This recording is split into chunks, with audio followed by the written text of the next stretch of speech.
पहले ही आपको बताना चाहता हूं कि मेरा इंटरेस्ट क्या है कि हमारी ऐसी आदिवासी लीडरशिप बने कि जहां भी कांग्रेस पार्टी में हम देखें, मैं आपकी कांग्रेस पार्टी में मदद करना चाहता हूं। उसके लिए आपको संगठित होना पड़ेगा और जो सचमुच में आदिवासियों की बात कर रहे हैं, जो थोड़े डायनामिक हैं और आदिवासियों को लड़ रहे हैं, उनको आगे करना पड़ेगा। तो अब हम क्या कर रहे हैं, हम नया कदम ले रहे हैं। अभी हमने गुजरात में शुरू किया है, उसमें 41 नए डिस्ट्रिक्ट प्रेसिडेंट हमने चुने और डिस्ट्रिक्ट प्रेसिडेंट्स में उसमें आदिवासी होंगे, उसमें दलित होंगे, उसमें पिछड़े होंगे, उसमें जनरल कास्ट होंगे, उसमें सब होंगे। जो पावर है हम डिस्ट्रिक्ट प्रेसिडेंट को देने जा रहे हैं। तो डिस्ट्रिक्ट प्रेसिडेंट वहां पे कांग्रेस पार्टी को चलाएगा, कांग्रेस पार्टी की रक्षा करेगा, आइडियोलॉजी हमारी जो विचारधारा है उसकी रक्षा करेगा, मेंबरशिप बढ़ाएगा और डिस्ट्रिक्ट प्रेसिडेंट मतलब नोडल हमारा ऑफिसर बन जाएगा।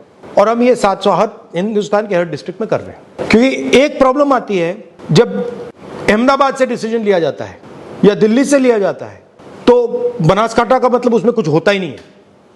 तो हम चाह रहे हैं कि बनासकांठा से डिसीजन लिया जाए, भरूच से डिसीजन लिया जाए, अहमदाबाद से डिसीजन लिया जाए और वहां पे हम एक डिस्ट्रिक्ट प्रेसिडेंट और उसकी कमेटी को मजबूत करेंगे, उसको फाइनेंशियल सपोर्ट देंगे, उसकी प्रोटेक्शन करेंगे, उसके माध्यम से पार्टी को खड़ा करेंगे। तो ये हमारा एक लेवल का वो प्लान है।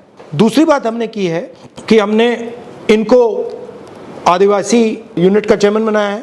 अगर आदिवासी जिला है तो इनका जो संगठन है उससे भी टिकट के बारे में पूछा जाएगा। ये नहीं कि भैया आप आदिवासी संगठन हो, आप उधर दौड़ रहे हो और टिकट का टाइम जब आएगा, पंचायत का टाइम जब आएगा, जिला परिषद का टाइम आएगा, आपका कुछ लेना देना नहीं। तो ये हम स्ट्रक्चर बना रहे हैं, इसमें टाइम लगेगा, बट हम चाहते हैं कि हर स्टेट में अगर हम देखें तो 10-15 डायनामिक आदिवासी नेता हमें दिखे।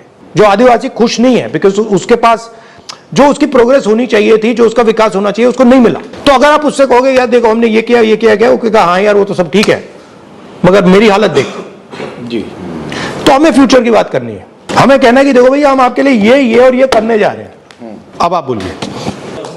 सर आपने सब कुछ ही बोल दिया, जो बोलना जो हम बताना चाहते थे सब कुछ बोल दिया। जब से डिजिटलाइजेशन हुआ है लैंड का, सबसे ज़्यादा मार अगर किसी ने खाया है तो वो ट्राइबल्स ने खाया। सर इतने गलत तरीके से क्यों सर आई टेल यू, इतने गलत तरीके से लैंड डिजिटलाइजेशन हुआ है कि गलत लोगों का नाम चढ़ा दिया गया है। सर किसी का अगर 5 एकड़ जमीन था उसको 0 कर दिया गया है, ओनरशिप बदल दिया गया है। सर बस बेसिकली चोरी कर दी है। एब्सोल्युटली तो इसको ठीक कैसे किया जाएगा सर? क्योंकि लैंड डिजिटलाइज्ड हुआ है सर। अब आपको अगर चेंज करना है तो आपको डिजिटली चेंज करना है सर। लोग अपना ओरिजिनल हार्ड कॉपी डॉक्यूमेंट्स लेके घूम रहे हैं, उसका कोई मान्यता नहीं है। डिजिटल डॉक्यूमेंट्स को ही मान्यता है। तो मतलब जो इनकरेक्ट डॉक्यूमेंट है उसको मान्यता मिल गई। जी सर। लीगली अगर कोर्ट भी जा रहे हैं आदिवासी तो सर उनको कितना अंडरस्टैंडिंग है लीगल चीज़ों का। केस को जानबूझ के पेंडिंग रखा जाता है, आदिवासी फॉलो अप नहीं कर पाता है सर। उसके पास मोबाइल है, स्मार्टफोन तो है नहीं, छोटा फ़ोन किसी के पास वो भी नहीं, वो डेट तक नहीं फॉलो अप कर पाता है। अचानक से कोई नया ओनर इरप्ट हो जाता है लैंड का और कोर्ट का जजमेंट दे दिया जाता है, ओनरशिप को कंटेस्ट भी नहीं किया जा रहा है सर। ट्राइबल्स के लिए अलग से एक लीगल काउंसिल बनाया जाए जो कि ट्राइबल के लैंड इश्यूज़ को कंटेस्ट करे, आर्ग्यू करे।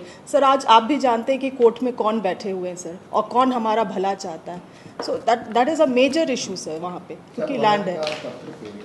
ये क्या किए हैं कि इसमें मेजर जो फॉरेस्ट राइट्स एक्ट का जो अधिनियम है, जिसमें वन अधिकार का जो कमेटी बनना है, जिसमें 101% ट्राइबल्स रहेंगे सर, एक भी जगह नहीं बनाए हैं सर। ना उसको पावर है सर कि वो डिसीजन करेगा, और अगर वो डिसीजन कर गया तो कलेक्टर को भी पावर नहीं है कि वो उसको इग्नोर करे, पर उसको डीपली किसी कहीं नहीं बताए।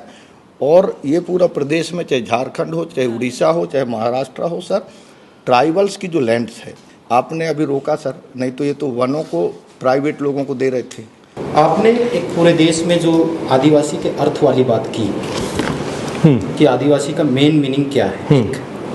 क्योंकि आप देशज है, यहाँ के मालिक है, इसलिए जल जंगल जमीन पे पहला राइट्स आदिवासियों का है। तो जन संगठनों का विश्वास कांग्रेस पार्टी के प्रति बड़ा है सर, क्योंकि वो कह रहे हैं वनवासी और हम कह रहे हैं आदिवासी। लेकिन आपने एक बात महत्वपूर्ण की सर, यूनिटी की, एकता की। हम संगठित नहीं है। आरएसएस इस बेस पे काम कर रहा है सर हमारे क्षेत्र में एक, तो इसके लिए हमको कुछ ना कुछ बड़े लेवल पे जाके सोचना पड़ेगा कि इसका सॉर्ट आउट क्या करें। गुजरात में सर जल जंगल ज़मीन की बात की है, इसमें पूरे गुजरात में ये 30 साल में बीजेपी सरकार ने शेड्यूल ट्राइब एरिया है हमारा, बनासकांठा में अंबाजी हो, अरवली में शामला जी हो, दाहोद डिस्ट्रिक्ट हो, अब अभी आप राजपीपला में केवड़िया कॉलोनी हो, ये सापुतारा नांग में भी इश्यू है। पूरी जमीन आदिवासियों की बीजेपी सरकार ने उद्योगपतियों को दे दी।